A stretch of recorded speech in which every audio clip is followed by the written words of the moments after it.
menciptakan makhluk dari intisarimu, sebagian ada taat padaku dan ada pula yang durhaka padaku, maka siapa yang taat padaku akan saya masukkan di surgaku, dan siapa yang durhaka padaku maka akan saya masukkan di nerakaku. Kemudian Allah mengutus Jibril alaihi salam turun ke bumi untuk membawa secakupan tanah dari bumi. Setelah Jibril sampai di bumi, maka bumi memberi sumpah pada Jibril dan berkata, "Sesungguhnya aku berlindung pada Allah yang Maha Mulia yang mengutusmu. Saya minta agar kamu tidak mengambil sesuatu dariku yang mana dapat bagian masuk neraka." Setelah itu Jibril tidak mau mengambil secakupan tanah dan pulang pada Tuhan dan berkata, "Bumi telah minta perlindungan atas nama besarmu, maka saya tidak berani untuk mengambil sesuatu darinya." Kemudian Allah mengutus Mikail agar meluncur ke bumi dan mengambil secakupan tanah darinya. Terus bumi mengucapkan sumpah padanya sebagaimana sumpahnya pada Jibril. Kemudian Mikail memuliakan sumpahnya bumi dan tidak mau mengambil sesuatu darinya. Kemudian Allah mengutus Israel. Ketika Israel turun ke bumi dan menancapkan tombak yang ada kantong yang ada padanya, maka bumi jadi guncang, terus Israel mengulurkan tangannya, lalu bumi bersumpah pada Israel sebagaimana sumpah yang disampaikan pada kedua saudaranya. Maka Israel menjawab, "Taat pada perintah Allah itu lebih baik daripada menuruti sumpahmu." Kemudian Israel mengambil secakupan tanah dari pojokan 4 yang diambil dari intisari bumi, hitamnya, putihnya, merahnya, dari gunungnya, atasnya, dan bawahnya. Kemudian secakupan tersebut diserahkan pada Allah. Lalu Allah bertanya, "Kenapa kamu tidak menuruti sumpahnya? Padahal dia bersumpah atas namaku." Israel menjawab, "Ya Tuhanku, perintahmu lebih berhak dilakukan, dan takut padamu lebih diutamakan." Lalu Allah berfirman, "Mulai sekarang kamu jadi malaikat maut, dan malaikat pencabut nyawa dan malaikat pengambil nyawa dari jasad, dan sebelum kejadian ini belum ada yang namanya malaikat maut." Imam T.S. Salabi berkata, "Setelah diambil secakupan maka bumi menangis karena merasa dirinya kehilangan. Kemudian Allah memberi wahyu padanya, sungguh suatu saat nanti aku akan mengembalikan apa yang aku darimu sebagaimana firman Allah yang artinya, dari bumi, tanah. Itulah kami menjadikan kamu, dan kepadanya kami akan mengembalikan kamu, dan daripadanya kami akan mengeluarkan kamu pada kali yang lain." Kemudian Allah mengutus Israel agar secakupan tadi diletakkan di pintu surga. Setelah diletakkan kemudian Allah mengutus malaikat penjaga surga yaitu Ridwan agar menjadikan secakupan tadi menjadi adonan dengan dicampur air dari bengawan tasnim. Kemudian Allah mengutus Jibril agar mendatangkan segumpal tanah yang putih yaitu hati, intisari bumi, dan dari itu Allah menciptakan para nabi. Kemudian Allah mencampur debu tersebut dengan air sehingga menjadi adonan. Bukankah telah datang atas manusia satu waktu dari masa, sedang dia ketika itu belum merupakan sesuatu yang dapat disebut? Ad-Dahr Al-Insan ayat 1. Ibnu Abbas berkata yang dimaksud masa tersebut adalah 40 tahun. Imam T.S. Salabi berkata, ketika Allah membuat adonan pada tanah liat Adam, Allah memberi siraman hujan kesedihan dan kesusahan selama 40 tahun, kemudian memberi siraman hujan kebahagiaan selama 1 tahun. Oleh karena itu jadilah dalam kehidupan susah itu lebih banyak daripada senang, dan sedih lebih banyak daripada bahagia. Jika kamu berpikir pada pergantian zaman, manakah sesuatu yang lebih mengagumkan daripada ini? Susah lebih banyak daripada senang. Datangnya kebahagiaan itu bisa ditimbang dan cobaan itu bisa ditakar dengan cetakan. Kemudian Allah menampakkan wujud Nabi Adam yang panjangnya 60 ziro, dan menciptakan pada tubuh 360 otot kecil, 240 otot besar, dan bagian kepala ada 7 jalan tembus, lubang, dan memberi 2 tangan dan 2 kaki dan lain-lain. Dan sempurnalah ciptaan Allah, Maha Suci Allah sebaik-baiknya zat yang menciptakan para makhluk. Abu Musa al-Asy'ari berkata, sewaktu Allah menciptakan farji kemaluan Adam, Allah berfirman, ini adalah amanahku, maka janganlah engkau menggunakannya kecuali pada haknya. Ibnu Abbas berkata, Allah menciptakan 3 perkara dengan tangannya sendiri. Yang pertama adalah Adam, yang kedua adalah pohon tuba, dan yang ketiga adalah papan yang di dalamnya tertulis kitab Taurat. Ibarat kata tangan yang dimaksud adalah kekuasaan. Sesungguhnya keadaannya apabila dia menghendaki sesuatu hanyalah berkata kepadanya, jadilah, maka terjadilah ia. Ibnu Abbasra berkata, ketika Nabi Adam masih berupa perongkolan tanah liat, iblis melewatinya dan mengetuk perut Nabi Adam dengan jarinya, dan sebab ketukan itulah jadilah pusar pada perut Nabi Adam. Dari itulah yang namanya pusar adalah petilasan dari ketukan. Dudulan Jawa, iblis. Sebab musababnya iblis mengetuk perut Adam adalah dia ingin tahu apakah ciptaan Allah itu bisa bolong apa buntu. Dan ketika mengetahui kalau itu bolong maka iblis masuk pada perut Nabi Adam dan menerobos ke anggota-anggota tubuh mulai dalam sampai luar dan sampai pada otot-otot kecuali hati. Karena pada hati siapapun tidak bisa menerobos selain Allah. Iblis tidak diberi kemampuan menerobos hati karena hati adalah Baitur Robbi. Oleh karena inilah dikatakan bahwa sesungguhnya setan itu berjalan sebagaimana tempat aliran darah. Al-Hafidz Ismail As-Sa'di berkata, saya membaca keterangan banyak dalam kitab Injil diantaranya hitungan jam dalam sehari semalam itu ada 24 jam yang mana anak cucu Adam bernafas 30,000x di setiap jam bernafas 1250x dan ini adalah keterangan yang langka. Al-Azizi berkata, sesungguhnya ruh masuk di jasad Nabi Adam pada siangnya hari Jumat yang berlangsung selama 7 jam dan itu adalah jam akhirat. Kemudian Allah memberi baju sutra dari surga yang penuh dengan perhiasan dan memakaikan mahkota yang terbuat dari emas yang dicampur dengan mutiara.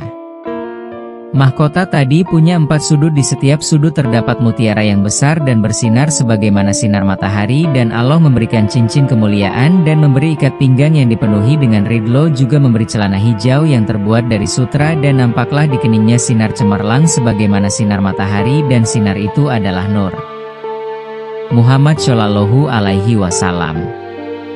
Kemudian Allah mengutus malaikat agar menggendong Adam di pundaknya untuk keliling di langit sampai 7 tingkatan. Akhirnya mereka berkeliling sampai sekitar 100 tahun sehingga melihat keajaiban-keajaiban di sana. Kemudian Allah mengutus malaikat untuk membuatkan mimbar dari emas dan Allah memberikan pengetahuan pada Adam semua nama-nama sesuatu yaitu firman Allah. Dan dia mengajarkan kepada Adam nama-nama, benda-benda, seluruhnya.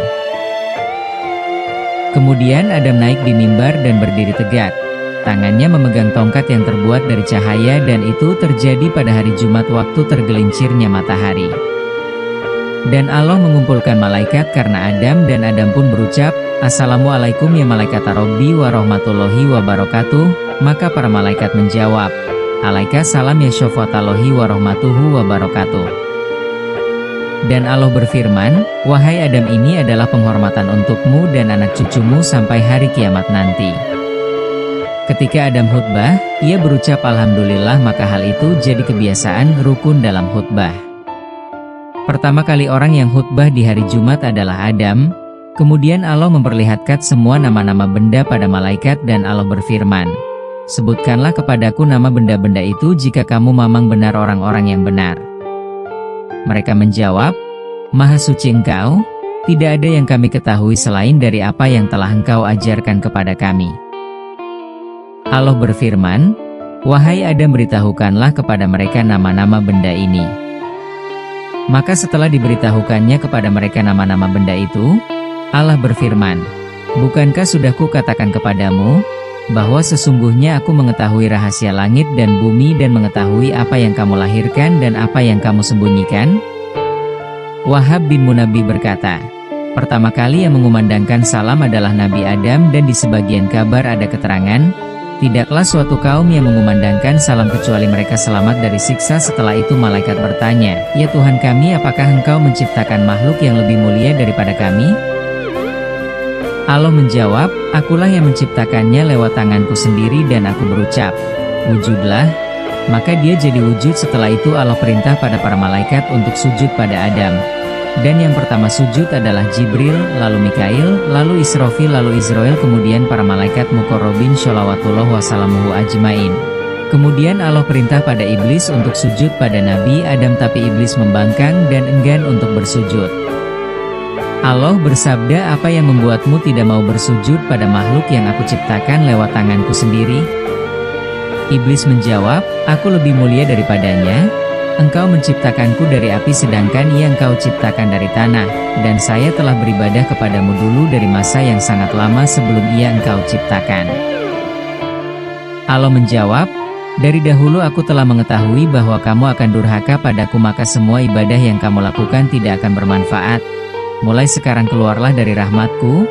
Sungguh aku akan memenuhi isi neraka jahanam darimu dan semua pengikutmu. Setelah itu iblis berkata, ya Tuhan, tunggulah saya sampai hari kebangkitan. Allah berfirman, sungguh kamu tergolong orang-orang yang menunggu. Setelah kejadian itu iblis wujudnya berubah menjadi setan yang terkutuk. Nama asli iblis adalah Azazil yang jadi pembesar para malaikat. Tiada suatu tempat di langit maupun di bumi kecuali di situ ia melakukan sujud ibadah pada Allah. Tapi karena durhaka maka semua ibadahnya menjadi sia-sia, dinamakan iblis karena ia telah bablas ambles, putus dari rahmat Allah. Pertanyaan simpel, kenapa Allah menghancurkan musuh-musuh para nabi tapi membiarkan iblis padahal musuh Nabi Adam as? Jawabnya, Allah membiarkan iblis karena untuk mencoba para makhluk. Nabi Shallallahu Alaihi Wasallam bersabda, jika Allah berkehendak agar tiada makhluk yang durhaka padanya maka Allah tidak akan menciptakan iblis. Begitu juga adanya iblis itu siksa untuk orang-orang kafir dan rahmat bagi orang-orang beriman, maka Allah akan mencintai mereka bagi orang-orang yang durhaka pada iblis. Dan juga gara-gara iblis minta pada Tuhan untuk menunda sampai hari kebangkitan. Dikatakan bahwa Adam itu lebih bagus daripada Hawa, akan tetapi Hawa lebih lembut dan lunak hatinya. Kemudian Allah memberi wahyu pada malaikat Ridwan sang penjaga surga untuk membuatkan perkemahan dan merias para wildan pelayan surga dan para bidadari. Dan dibuatkanlah Adam seekor kuda seperti kilat yang menyambar yang terbuat dari misik yang dikasih nama kuda Maimun, dan saat kuda tersebut dihaturkan pada Adam, maka Adam pun langsung menaikinya. Dan disiapkan bagi Hawa seekor unta pilihan dari surga yang atasnya dipasang tandu terbuat dari mutiara, lalu ia menaikinya. Dan Jibril memegang kendali dari kuda sedangkan Mikail berjalan mengiringnya di sebelah kanan dan Israfil di sebelah kiri dan berkeliling di langit dan mengucapkan salam pada para malaikat yang mereka jumpai, maka malaikat pun berkata, sungguh begitu mulia mengalahkan ciptaan Allah yang lainnya dirimu ini. Adam dan Hawa berkeliling menaiki onta dan akhirnya sampai di pintu surga dan mereka terdiam sebentar di situ. Kemudian Allah memberi wahyu pada Adam, ini surgaku dan istana kemuliaanku, masuklah kalian dan makanlah apa yang ada sesuka hati kalian dan janganlah mendekat pada pohon ini, niscaya kalian tergolong orang-orang zalim.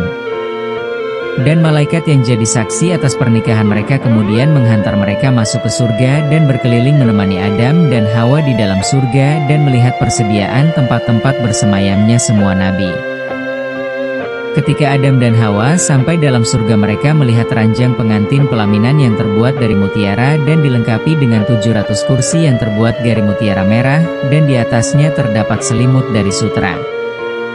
Lalu malaikat berkata, wahai Adam dan Hawa, turunlah kalian di sini. Lalu mereka turun dan duduk di atas pelaminan, kemudian didatangkan kepada mereka 2 dompol anggur.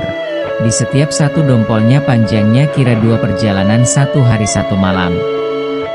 Dan mereka makan, minum dan berpesta ria di pertamanan surga. Jika Adam ingin bersenggama bersama Hawa maka mereka masuk di sebuah kubah yang terbuat dari mutiara dan batu zabarjat dan dipasanglah korden-korden sutra. Jika Hawa berjalan, maka di belakangnya diiringi bidadari yang tidak terhitung jumlahnya. Ibnu Sina berkata, buah-buahan surga yang pertama kali dimakan Nabi Adam adalah buah pidara. Ibnu Abbas berkata, pertama kali yang mereka makan adalah anggur dan terakhir kali yang mereka makan adalah jagung gandum, seperti keterangan yang akan datang. Mereka di sana pada minum arak surga, di saat meminumnya maka dapat kebahagiaan yang ekstra, maka barang siapa minum arak dunia maka tidak bisa minum arak surga. Wahab bin Munabi berkata, petani jagung gandum akan mendapat kepayahan dan kerepotan selamanya pada masa mulai menanamnya, menunainya sampai menjadikan tepung, karena itu makanan yang pertama kali dimakan atas kemaksiatan. Dan diceritakan sesungguhnya pertama kali yang dimakan orang-orang mukmin di surga adalah buah anggur. An-Naisaburi berkata, yang pertama kali dimakan adalah hatinya ikan yang menggendong bumi sehingga penduduk surga tahu masa habisnya dunia. Wahab bin Munabi berkata, ketika Adam jalan-jalan tanpa sengaja mendekati pohon jagung gandum, maka cepat-cepat ia lari menjauh karena terikat janji antara ia dan Allah agar tidak memakan buahnya. Pohon jagung gandum di surga itu punya beberapa tangkai. Di setiap tangkai ada bijinya dan di setiap biji kira-kira sebesar kepala unta, rasanya lebih manis daripada madu dan lebih putih daripada susu. Setelah iblis mengetahui bahwa Adam dan Hawa sudah dalam surga dan mengetahui jika Adam dilarang makan jagung gandum, maka ia menghampiri pintu surga dan berdiri di situ kira-kira 300 tahun dari tahun akhirat, dan dia selalu melihat ke sana kemari, siapa tahu ada yang lewat ke pintu surga. Wahab bin Munabbih berkata, dan datanglah raja burung surga, yaitu burung merak yang indah wujudnya, dan ketika iblis melihatnya maka burung tadi dipanggil dan disuruh mendekat. Lalu berkatalah iblis padanya, wahai burung yang bagus, dari manakah kamu? Burung tadi menjawab, dari pertamanan Adam. Iblis berkata, saya membawa nasihat yang bagus dan saya ingin kamu memasukkanku ke surga bersamamu. Burung merak menjawab, kenapa kamu tidak masuk sendiri? Iblis berkata, saya ingin masuk secara rahasia. Burung tadi menjawab, wah, saya tidak sanggup, tapi saya akan membawa teman yang bisa memasukkanmu dengan rahasia. Kemudian merak tadi mendatangi ular, yang mana di surga tidak ada makhluk yang lebih indah daripada ular. Kepalanya dari yakut merah, kedua matanya dari zabarjad hijau, lidahnya dari kapur, dan kedua kakinya seperti kaki unta. Merak berkata padanya, di pintu surga ada malaikat dari malaikat mukarromin yang membawa nasihat. Maka bergegaslah ular tadi menemuinya. Kemudian iblis berkata, apakah kamu bisa membawaku masuk surga secara rahasia karena aku membawa sebuah nasihat? Ular menjawab, gimana caranya mengelabuhi malaikat Ridwan? Iblis berkata, bukalah mulutmu. Lalu ular membuka mulutnya dan masuklah iblis tersebut dan berkata, bawalah aku dekat pohon gandum. Lalu ular membawanya dan meletakkannya di pohon gandum tadi. Kemudian iblis mengeluarkan seruling dan memainkannya dengan merdu.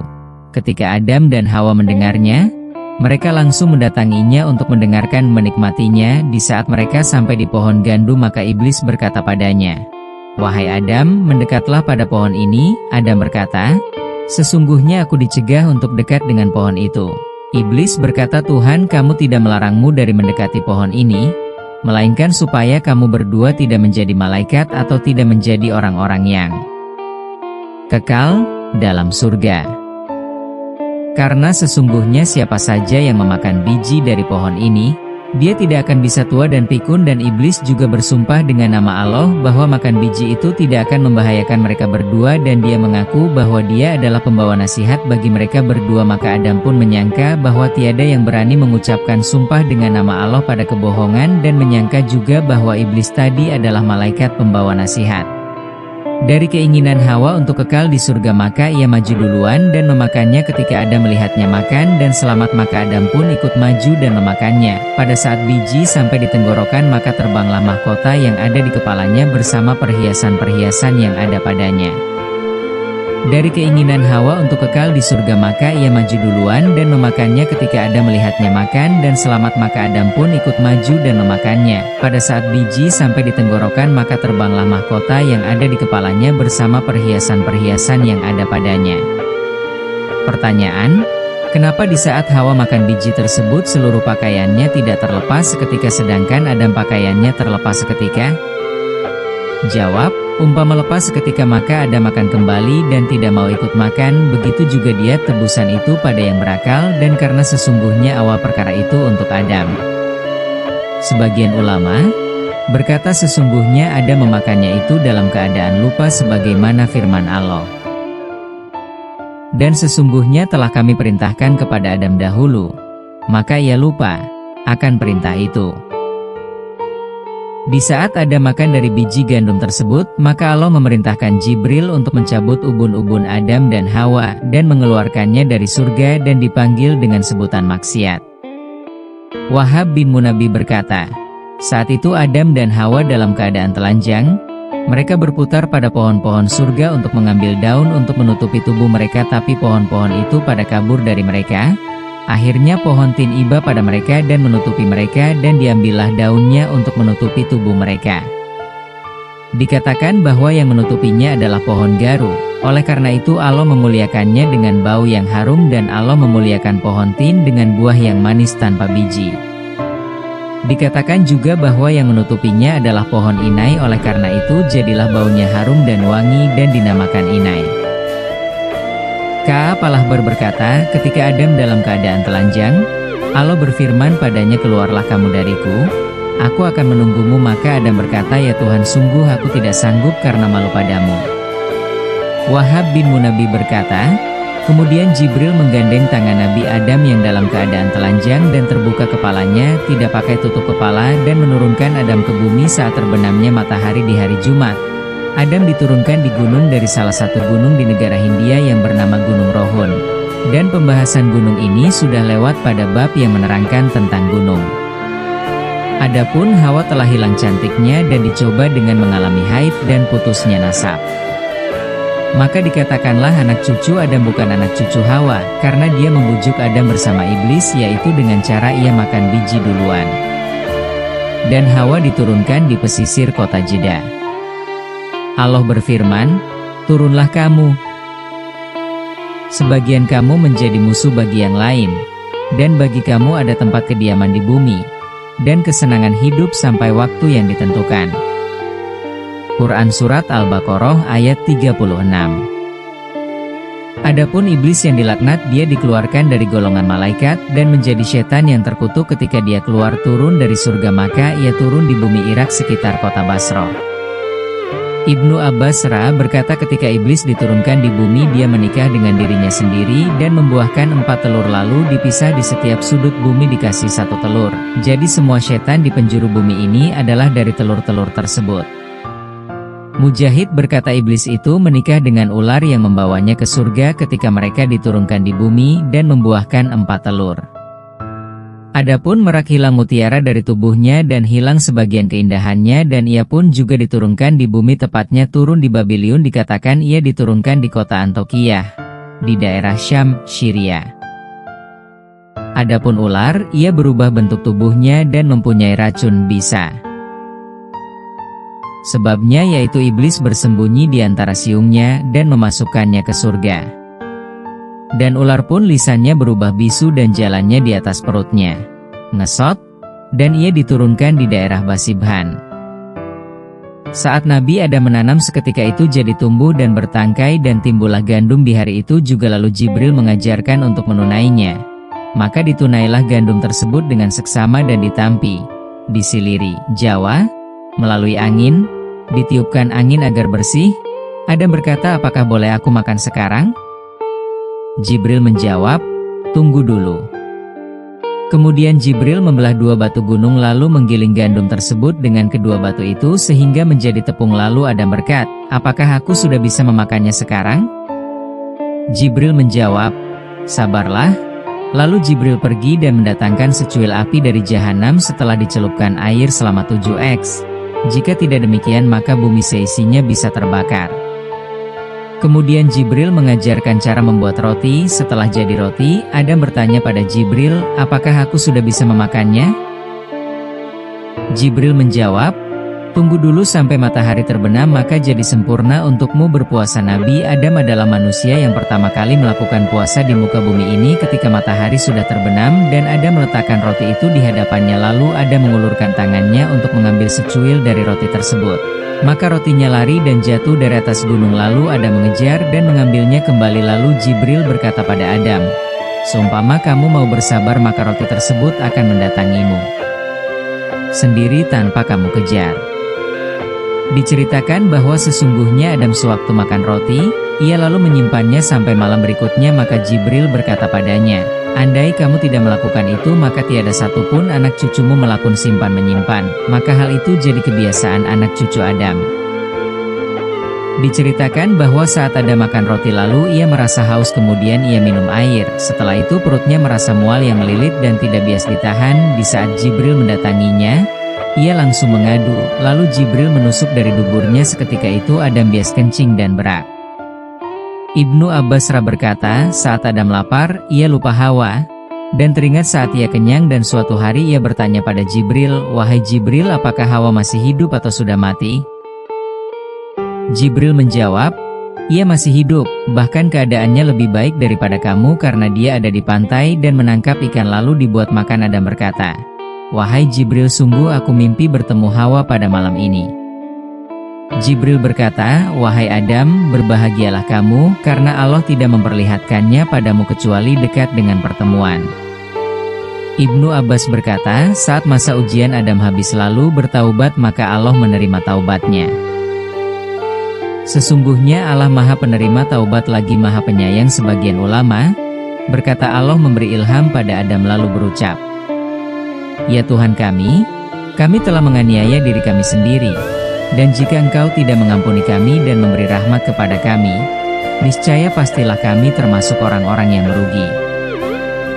Dan diceritakan bahwa Adam berdoa, "Ya Robbi, dengan hak Muhammad ampunilah kesalahanku." Lalu Allah berwahyu, "Bagaimana kamu tahu Muhammad padahal belum aku ciptakan?"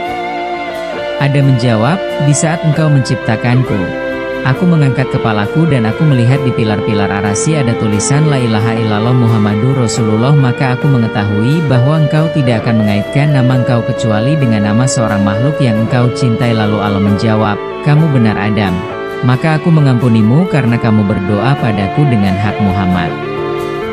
Imam T.S. Salabi berkata, kemudian Allah berwahyu pada Adam, "Berjalanlah dari bumi Hindia menuju Makkah dan tawaflah mengelilingi Al-Bait, lalu mintalah ampunan padaku maka aku akan mengampuni kesalahanmu."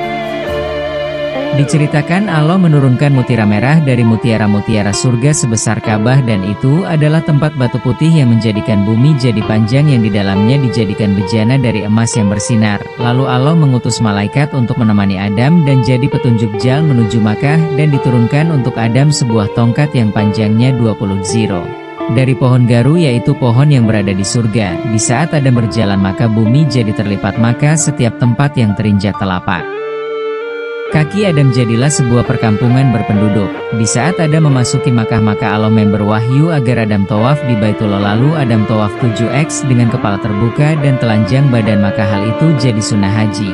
Setelah Adam melakukan hal itu maka Allah telah mengampuni kesalahannya dan menerima taubatnya, maka jadilah tawaf sebagai pelebur dosa.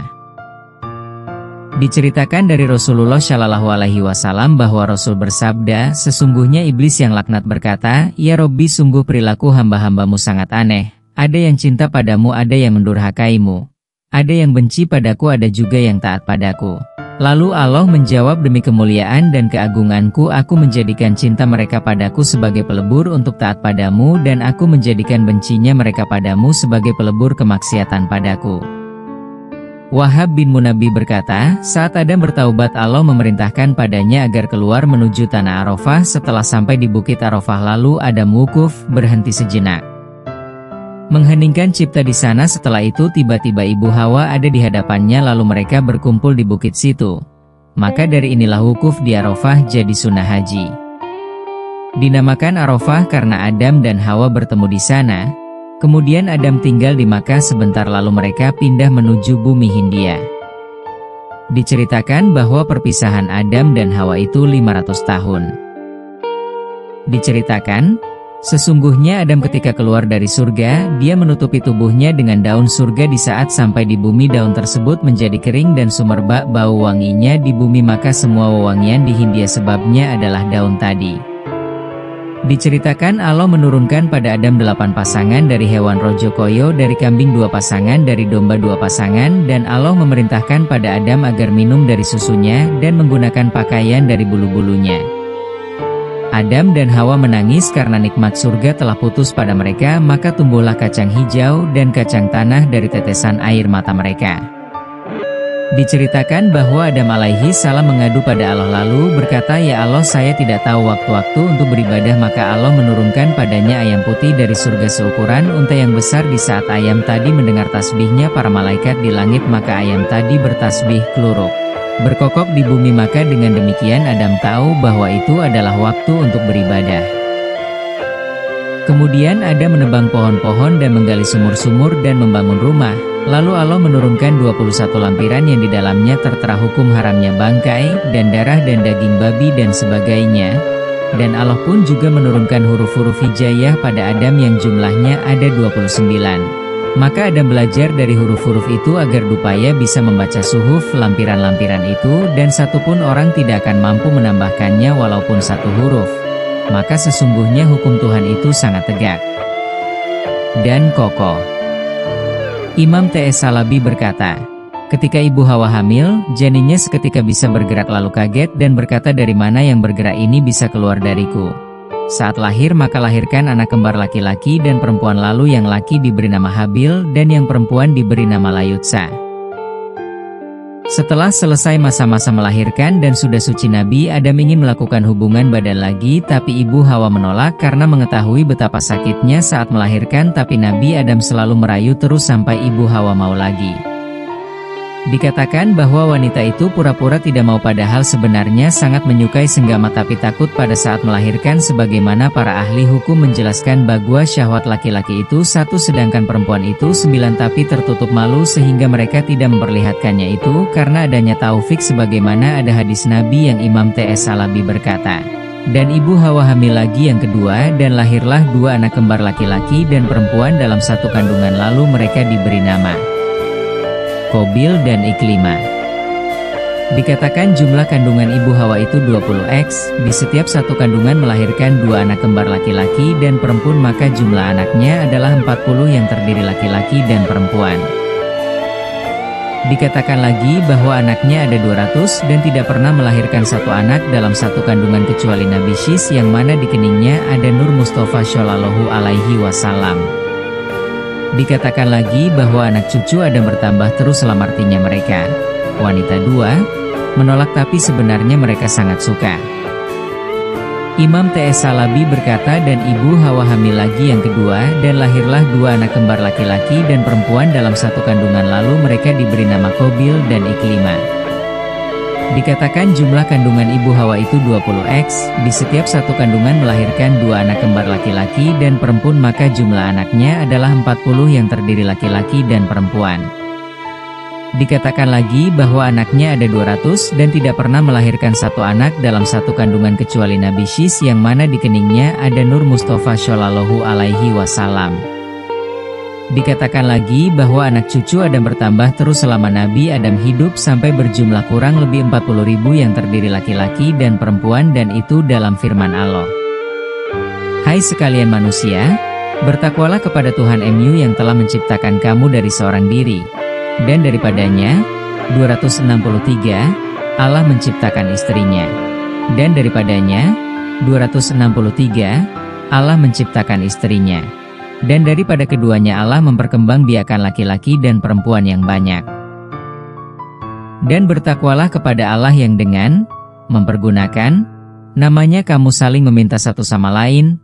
264. Dan peliharalah hubungan silaturahim. Sesungguhnya Allah selalu menjaga dan mengawasi kamu. Diceritakan di saat anak cucu Adam berkembang biak jadi banyak mereka saling bertengkar. Poro padu lalu Allah menurunkan tongkat dari surga pada Adam untuk mendidik mereka yang durhaka, oleh karena inilah dikatakan bahwa sesungguhnya tongkat itu dari surga. Imam T.S. Salabi berkata saat Qabil sudah besar maka Adam memasrahkan padanya urusan Polowijo sedangkan Habil dipasrahi tentang urusan ternak. Lalu Allah memberi wahyu pada Adam agar Iklimah dinikahkan dengan Habil dan Layutsa dengan Qabil, tapi Qabil menolak menikah dengan Layutsa dan berkata saya tidak akan menikah kecuali dengan Iklimah karena dia dilahirkan bersamaku dalam satu kandungan dan dia lebih aku cinta daripada saudarinya Habil. Pada waktu itu nikah saudara itu diperbolehkan untuk memperbanyak keturunan. Setelah itu maka Adam berkata, wahai anakku, janganlah kamu durhaka pada Allah yang telah memberi perintah padaku pada masalah ini. Lalu Qabil menjawab, saya tidak akan membiarkan saudaraku mempersunting Iklimah.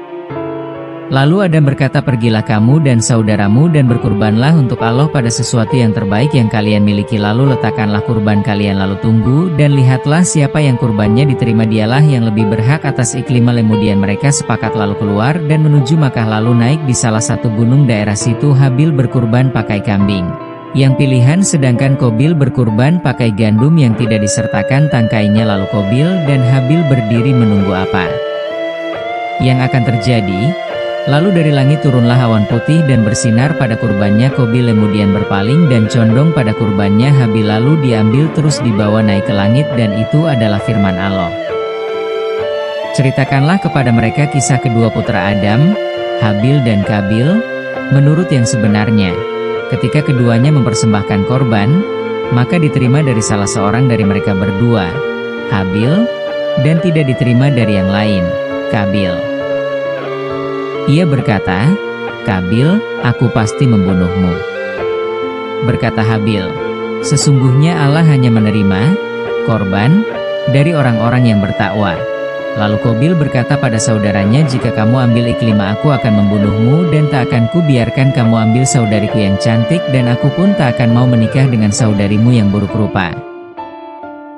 Qabil selalu bingung karena belum menemukan cara untuk membunuh Habil. Lalu si laknat iblis datang pada Qabil dengan menyamar salah satu saudaranya lalu mengambil 2 batu dari bumi lalu memukulkan antar satu sama lain maka terbelahlah batu tersebut menjadi 2 sedangkan Qabil menyaksikan hal itu lalu ia berkata kenapa aku tidak melakukan hal ini pada Habil. Lalu seketika itu Qabil bangkit dan menemui Habil, lalu ia melihat Habil lagi tidur di bawah gunung, lalu Qabil mengambil batu besar lalu menjatuhkannya di kepala Habil dan akhirnya Habil mati. Habil adalah orang yang pertama kali dibunuh dengan zolim di antara anak cucu Adam waktu itu umurnya 20 tahun.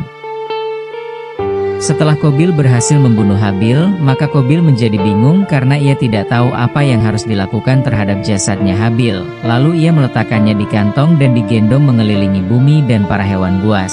Burung-burung selalu mengepungnya dan menunggu jika suatu saat ditinggal maka mereka akan memangsanya sehingga Allah mengutus 2 burung gagak dan bertarung sampai salah satunya mati. Di saat salah satunya mati maka burung yang hidup tadi menggali tanah dengan paruh dan kakinya dan meletakkan bangkai itu di tanah lalu menguburnya. Melihat kejadian tersebut lalu Qabil berkata, aduhai celaka aku, mengapa aku tidak mampu berbuat seperti burung gagak ini? Lalu aku dapat menguburkan mayat saudaraku ini? Karena itu jadilah dia seorang di antara orang-orang yang menyesal. Sebagian ulama, ahli tafsir berpendapat Qabil menyesal bukan karena membunuh tapi ia menyesal karena telah menggendong kemana-mana pada jasadnya Habil. Dikatakan bahwa Qabil menggendong jasad Habil itu selama 1 tahun dan tidak tahu apa yang harus ia lakukan pada jasad Habil. Melihat kejadian tersebut lalu Qabil berkata, aduhai celaka aku, mengapa aku tidak mampu berbuat seperti burung gagak ini? Lalu aku dapat menguburkan mayat saudaraku ini? Karena itu jadilah dia seorang di antara orang-orang yang menyesal. Sebagian ulama, ahli tafsir berpendapat Qabil menyesal bukan karena membunuh tapi ia menyesal karena telah menggendong kemana-mana pada jasadnya Habil. Dikatakan bahwa Qabil menggendong jasad Habil itu selama 1 tahun dan tidak tahu apa yang harus ia lakukan pada jasad Habil. Para ahli penerawangan berkata sesungguhnya para ahli nujum menjelaskan bahwa bintang yang berekor lintang kemukus tidak menampakkan diri di dunia kecuali saat terbunuhnya Habil dan saat dijatuhkannya Nabi Ibrahim ke pembakaran dan saat hancurnya kaum Ad dan saat tenggelamnya Fir'aun dan hal itu akan berlangsung tidak akan menampakkan diri kecuali jika akan ada pagebluk. Balak atau matinya para pemimpin dan lintang tadi juga menampakkan diri pada awal Islam ketika Perang Badar Kubro dan juga menampakkan diri ketika terbunuhnya Khalifah Utsman bin Affan dan terbunuhnya Sayyidina Ali karramallahu wajhah dan ini adalah perkara yang sudah terbukti. At-Salabi berkata saat Habil dibunuh maka bumi bergetar dan ini adalah pertama kali gempa yang terjadi di bumi. Dan itu terjadi 7x dalam sehari sampai 7 hari dari kematian Habil. Oleh karenanya maka matahari jadi tertutup, dan ini adalah pertamanya terjadi gerhana matahari di muka bumi. At-Salabi berkata, ketika Habil terbunuh maka tumbuhlah duri di pohon-pohon dan jadi berubah rasa buah-buahan dan jadi asin rasa air. Pada saat itu ada masih di tanah Hindia dan belum tahu kabar tentang kematian anak yang dicintainya yaitu Habil. Ibnu Abbas berkata saat Qabil membunuh saudara yang bernama Habil saat itu berada di Gunung Qosyun dalam gua darah maka bumi menyerap darah tersebut. Lalu Allah memberi wangsit pada Qabil, di mana saudaramu? Qabil menjawab aku tidak tahu. Allah memberi wangsit lagi, sesungguhnya bentuk gambaran darahnya saudaramu berteriak dari bumi bahwa kaulah yang membunuhnya lalu Qabil berkata di manakah darahnya? Maka pada hari itu juga Allah mengharamkan bumi untuk menyerap semua darah di saat Adam tahu kalau hatinya merasa tidak tenang maka ia keluar untuk mengetahui apa yang sudah terjadi. Di saat sampai di hadapan anak-anaknya, maka barulah ia tahu bahwa Habil telah dibunuh, dan Qabil mengambil dan mempersunting Iklimah. Di saat kedatangan Adam maka Qabil berlari dan menjerit karena takut pada ayahnya. At-Salabi berkata, di saat kabar pembunuhan anaknya sudah jelas pada Adam maka Adam menangis, dan kabar tersebut sudah jelas pada Hawa, maka ia langsung menjerit-jerit maka jadilah kebiasaan tersebut pada anak cucu mereka. At-Salabi berkata di saat Adam mengetahui terbunuhnya Habil maka Adam berdiam diri selama 1 tahun tidak pernah tertawa dan tidak mau menggauli istrinya, Hawa. Lalu Allah memberi wahyu, hai Adam, sampai kapan kamu bersedih dan menangis? Sungguh aku akan memberi gantinya padamu anak yang benar 2 nabi, dan aku akan menjadikan nabi-nabi dari keturunannya sampai hari kiamat, dan ciri-cirinya adalah bahwa ia nanti akan dilahirkan sendiri, tidak kembar, pada satu kandungan. Ketika ia lahir maka berilah ia nama Syis, dan arti Syis menurut bahasa Suryani adalah Abdullah. Saat Hawa mengandungnya, ia tak merasa berat dan tak merasa repot saat melahirkan.